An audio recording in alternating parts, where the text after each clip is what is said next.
Hey, coach, since when did transformation require a bonus bundle? 5 modules, 3 bonuses, a WhatsApp group, and But wait, there's more. if your offer sounds like an infomercial, it might be missing the shift. Coach, please.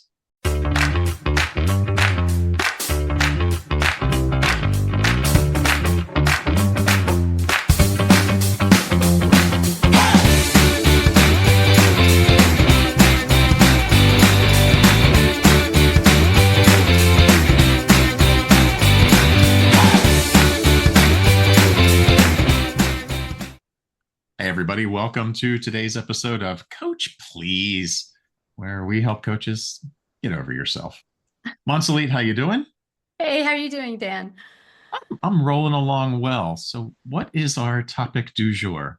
Ooh, I love that. Well, today I've been thinking a lot about transformation. That's a big word that everybody's using in the coaching space, transformation. But what I'm seeing more of is coaches who are putting together offers, and it's almost as if the more information they can give, the more information.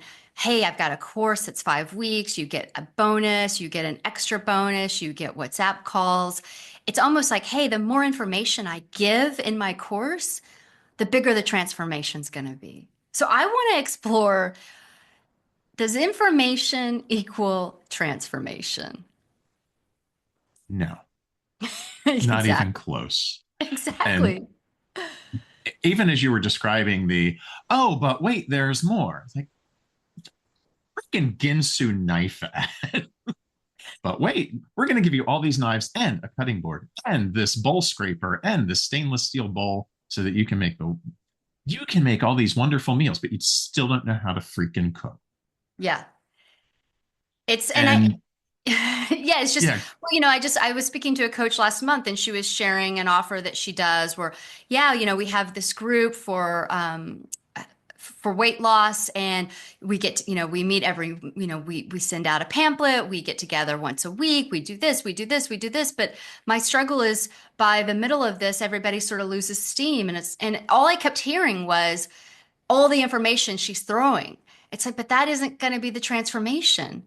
And it's almost like we all do this ourselves. We see it everywhere. The coach who feels like they've got to bring value to a session because otherwise, what are they paying for? Because me just sitting here and doing nothing isn't worth anything. And so it's almost, I feel like there's almost this, information they think equals transformation, which doesn't. Information doesn't equal transformation. And it's almost like you think in order to have a transformation, you've got to create a value, and that value is the stuff, is the information.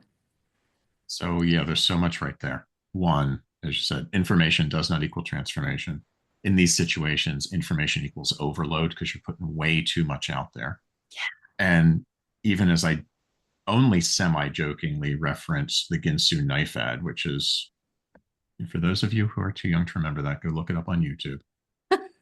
There was an entire methodology to infomercial marketing back in the 80s and 90s that, strangely enough, has continued into online marketing, where you see offers from individuals, where you've got a website or a web page that is 20 rows deep, where they keep telling you, keep telling you, oh, but wait, there's more. But wait, there's more. And you get to the end of like, I'm going to include all these things, and it's a $9,000 value, and you can have it for the low price of $97, where they're taking all this old content, repurposing it, and dropping it in. But really, do you need is it really worth $9,000? Well, maybe if you would have bought it over the years when they were putting it out.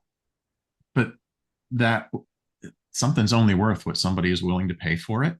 So that's what value truly is. And how do you deliver value? And it's what we talk about in coaching sessions, and what we've been talking about. Less is so much more. That it's not, when you're sitting in silence, it's not you're doing nothing. You're actually providing presence and space that nobody else gives that individual.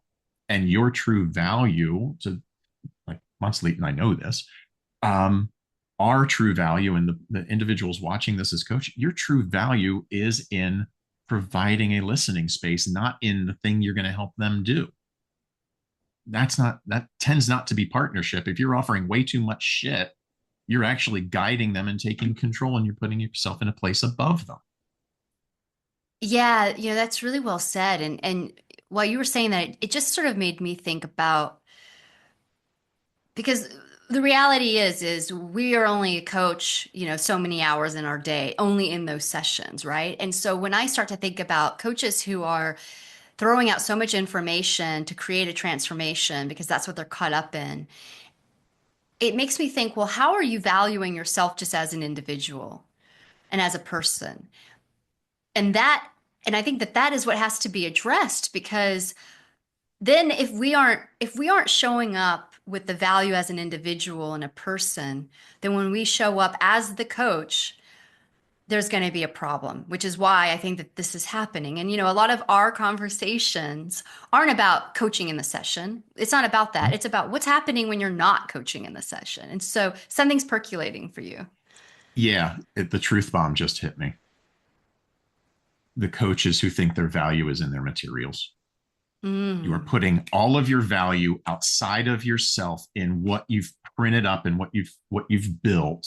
That's mm. a thing, versus your value is you in how you show up for another human being. I wonder if there's a connection with just things we're buying, things around us. And what if you, as an individual, look around and say, are you putting your value in what you own? And is that now being translated into why you're putting value in all the materials that you want to sell? Mhm. As you and I have had conversations about, the more spiritual aspects and the larger idea aspects, what really comes down as human experience is we are either looking at materialism, not as materialism of gaining things, although it's an element of matter is matter and matter is the real thing and the physical world is the real thing, or is it this other energy that various people tap into, and you and I are very much in connection to, where ideas come from. Ideas are not material until you make them material. Value and connection is not material until you make it happen. And if you are looking to the physical world for your value, it is just a thing. The value is what you put on it. And if you're putting your value outside of yourself on something you created, you're not owning your true value. Yeah, it's a means of communicating, but that's not truly your value. Yeah, wow, that reminds me of when a coach is having a session and their client is, we've all been there, their client is external. They're talking about all the external stuff that we really can't coach. And usually we look to them and say things like, well, what's in your control? And it's similar here. If we're using validation and value externally versus internally, it's the same concept. How are we really going to get this validation because it's external and we can't control it, versus going internally or going above us if you're in a spiritual space to find that?